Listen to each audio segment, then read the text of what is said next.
Olá pessoal, eu estou aqui para falar com vocês sobre essa maratona de estudos para o exame da OAB, 26º exame de ordem, que vai ser o exame da sua aprovação. Como eu tinha prometido no último vídeo, eu ia fazer alguns vídeos falando de como foi a minha aprovação e coisas que eu acho importante que me levaram a lograr êxito na minha prova. Bom, antes de falar alguma coisa mais técnica sobre estratégia ou algo do tipo, eu resolvi destacar nesse vídeo aí alguns pontos que eu acho super importante para quem está começando essa preparação. Então, o primeiro ponto que é relevante para quem está ainda meio desesperado, que não sabe por onde começar, tem que começar pela coisa simples, que é o básico. E o básico, nesse momento, é você pegar e ver como que é o seu local de estudo. Porque a primeira coisa é organizar o seu local de estudo. Não adianta você pensar em estudar e não ter um lugarzinho apropriado. Estuda na cama, estuda deitado no sofá. Pode ser que não funcione. Então é importante que a gente tenha a escolha da casa. Tem gente que nem todo mundo mora sozinho. Normalmente as pessoas ainda que estão fazendo a prova da ordem moram com a família, né? Tem aí os parentes na casa, então acabam os barulhos atrapalhando. É importante que você escolha um lugarzinho, coloque uma mesinha para você e ali você vai colocar o seu material. Ninguém mais vai usar aquela mesa, ninguém mais vai usar esse local além de você.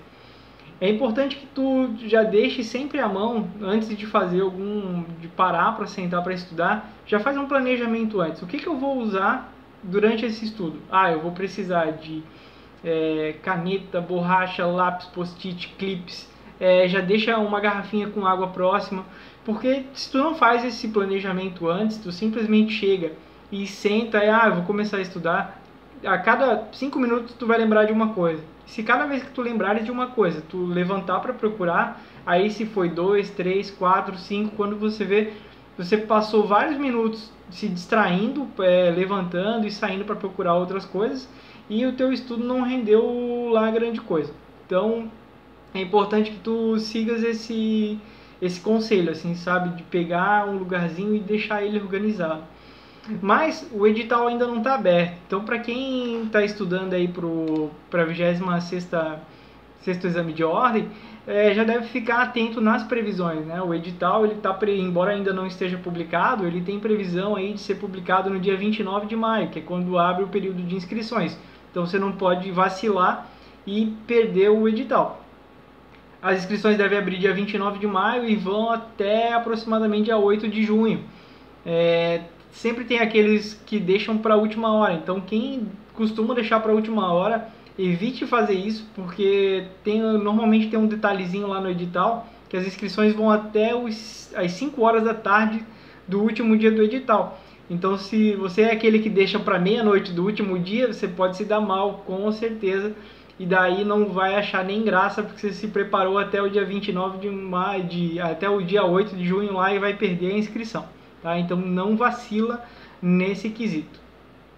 É importante conhecer o edital. Como o edital não foi publicado ainda, e os editais eles não têm muita alteração de um para o outro, eu sugiro que vocês baixem o edital da última prova, né, que foi aí o 25º exame de ordem, e leiam ele atentamente, todos os itens. O edital é o teu guia, ali vai estar tudo. As datas, como fazer a inscrição, o horário da prova, quais são as matérias que caem na prova. Ali tem também as datas de quando que vai ser divulgados os resultados, o que você pode levar para a prova, o que você não pode levar para a prova. Então é muito importante que você, vai ser um futuro operador do direito, pare e leia o edital, porque o edital é onde estão as regras do jogo. E nós, mais do que ninguém, temos que dominar as regras do jogo, porque senão quem vai mandar em campo vai ser a FGV e a gente não quer que isso aconteça. No final, todo mundo quer mandar um chupa FGV, que é o que todo mundo espera. Bom, em regra aí, os editais não variam muito, como eu falei. Então, provavelmente, vocês vão continuar durante esse estudo aí trabalhando com aproximadamente 17 disciplinas. Eu considero a primeira fase a fase mais difícil para estudar, porque ela reúne uma quantidade de conhecimentos gigantesco. E como eu falei no outro vídeo, é uma prova que exige estratégia na resolução da prova, porque como são muitas matérias e muitas questões, a gente tem que cuidar com o tempo na hora de resolver a prova, tem que cuidar, escolher quais matérias dá prioridade. Então isso aí a gente vai falar um pouquinho mais pra frente. Então, uma das coisas que você tem que fazer nesse momento é ver como, antes de pensar em criar um plano de estudos, é ver como que tu tá. Quem acabou de fazer o 25º exame de ordem, vai lá e pega a prova, pega o gabarito, olha como que tu respondeu e elenca, divide por matérias, faz uma tabelinha e coloca lá as matérias, as questões e vê quanto que tu acertou de cada questão. Porque aí tu já vai ter um termômetro, um parâmetro para saber depois no que tu vai ter que se dedicar mais. Independente aí do resultado, uma dica que já fica é que tu dedique uma carga um pouquinho mais especial sempre para aquela matéria que tu já escolheu para a segunda fase, porque aí vai ficar mais fácil quando tu estiver estudando para a segunda fase, e a chance de tu fechar aquela matéria na primeira fase também vai ser maior. Tá? Então isso é interessante que a gente pense quando está montando aí um plano de estudo. Mas isso aí vamos ficar um pouquinho mais para frente. Então a primeira coisa que a gente vai ter que fazer aí, depois de ler o edital, vai ser compreender a tua situação enquanto examinando da prova, né? Você vai ter que refazer questões, imprime a última prova, refaz ela. Você vai ter aí um termômetro de como que você está nessa prova. Começa a selecionar material, né? Eu vou precisar de um Vademecum atualizado, isso aí é essencial. Por favor, não inventem de estudar com um Vademecum 2017, 2016, por favor. É um investimento que vocês estão fazendo em vocês mesmos, tá? Isso não entra na categoria despesa. Você tem que colocar material de estudo como categoria investimento, tá? Não pode olhar como despesa, porque é essencial que tu tenha um material atualizado. Vocês sabem o quanto as leis mudam, e daí você está estudando por um Vademecum desatualizado, você pode estar fadado a cometer erros que podem custar a tua aprovação.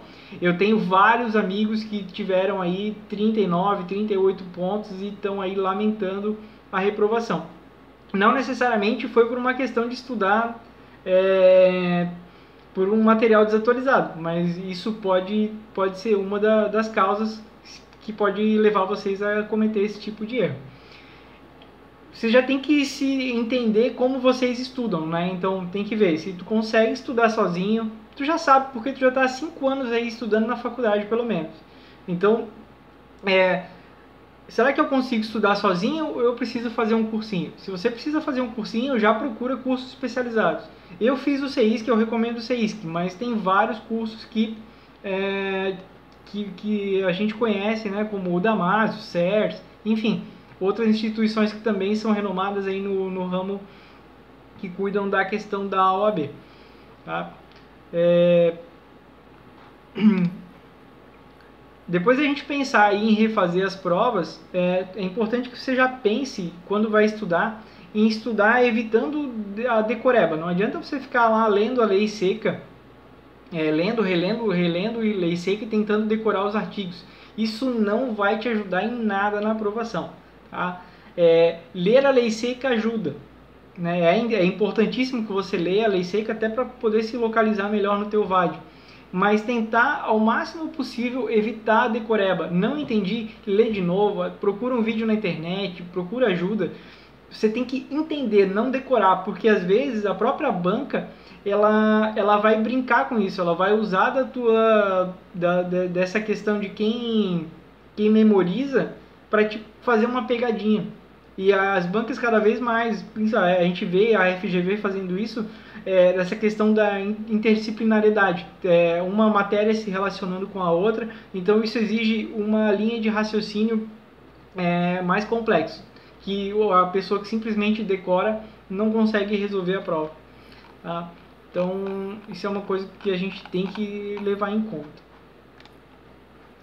Outra coisa é a disciplina, né? Então por mais que você tenha, eu tenho 90 dias para estudar, 90 dias e 17 disciplinas, não esqueça disso. Então, a gente tem que ter um regramento. Eu não preciso ser religiosamente todos os dias, 2, 3, 4 horas, até porque, né, nem sempre a gente consegue fazer. Mas eu tenho que conseguir ter a disciplina de estudar o máximo de tempo que eu tenho disponível. E eu estudo de várias formas, né? Eu posso estar resolvendo questões, assistindo videoaulas, lendo, escrevendo. O importante é fazer, tá? Tem que refazer as provas, ler bastante, se dedicar. E isso vai ser muito bacana para a tua aprovação.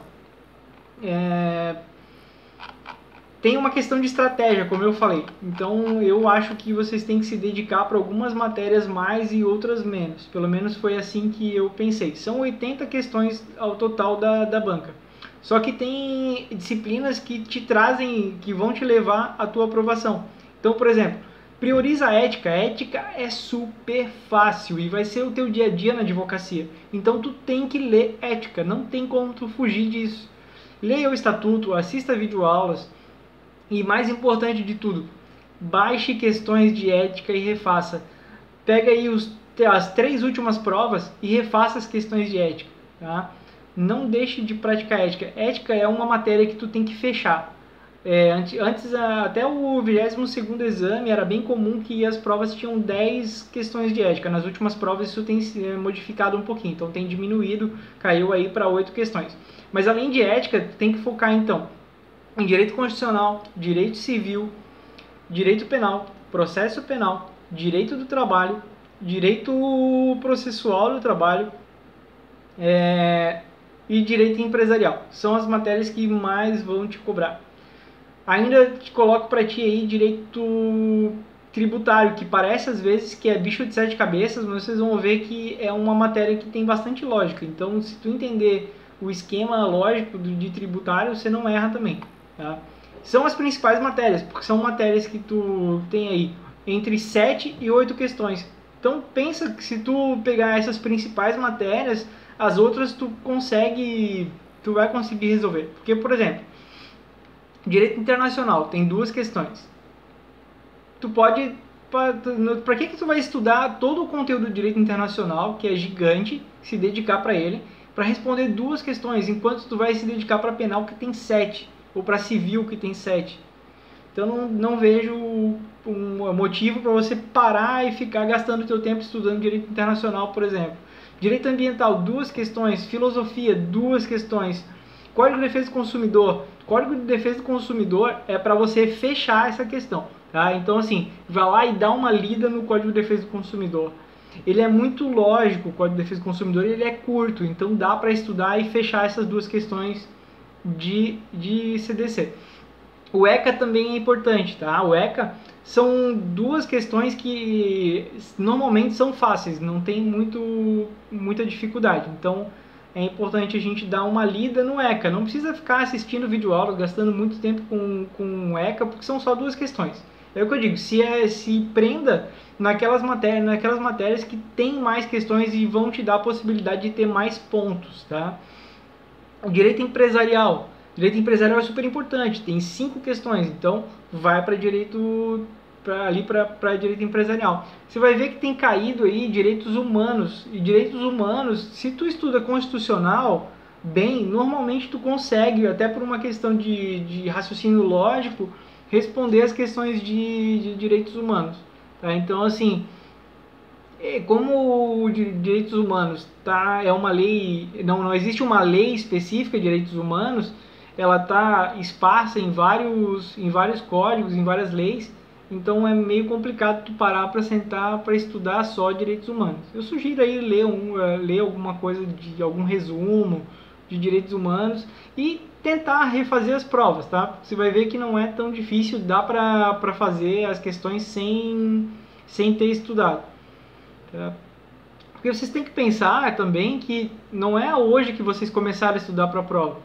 Não é, estou sentando hoje para estudar para a prova. Cara, vocês estão há 5 anos vendo direito, ouvindo sobre princípios, resolvendo provas. Então, eu tenho certeza que isso não vai ser difícil para vocês, tá? Então, resumindo aí as dicas de hoje. Primeira coisa, organizar o material de estudo. leia o edital da última prova. Refaça a última prova e veja onde que tu tá as tuas dificuldades e onde estão as tuas facilidades, porque isso vai te ajudar depois na hora de montar um cronograma de estudo. Disciplina, você tem que ter a disciplina de estudar praticamente todos os dias. E estratégia, tá? Então eu tenho que priorizar algumas matérias em detrimento de outras. Você vai priorizar quais? As matérias que têm mais questões na hora da tua prova. Então isso é essencial, vai ser a chave para você lograr a tua aprovação. E com certeza você vai fazer 50 pontos. A gente vai mirando em 60 pontos para acertar 40 e aprovar. Tá? Então é assim que a gente vai para a prova. Fica aí a minha dica. O vídeo ficou um pouquinho grande, mas eu acho que era necessário. Gostou? Dá um like aí, se inscreve aí no canal. Compartilha com os amigos e manda aí comentário, faz pergunta, dá sugestão aí do que vocês estão precisando. Como eu falei, eu fui aprovado no 24º exame de ordem, com nota 9.1 e na primeira fase eu acertei 56 questões. Então eu acho que eu posso compartilhar um pouquinho da minha experiência com vocês e será sempre um prazer, beleza? Um abraço a todos e até o próximo vídeo. Valeu!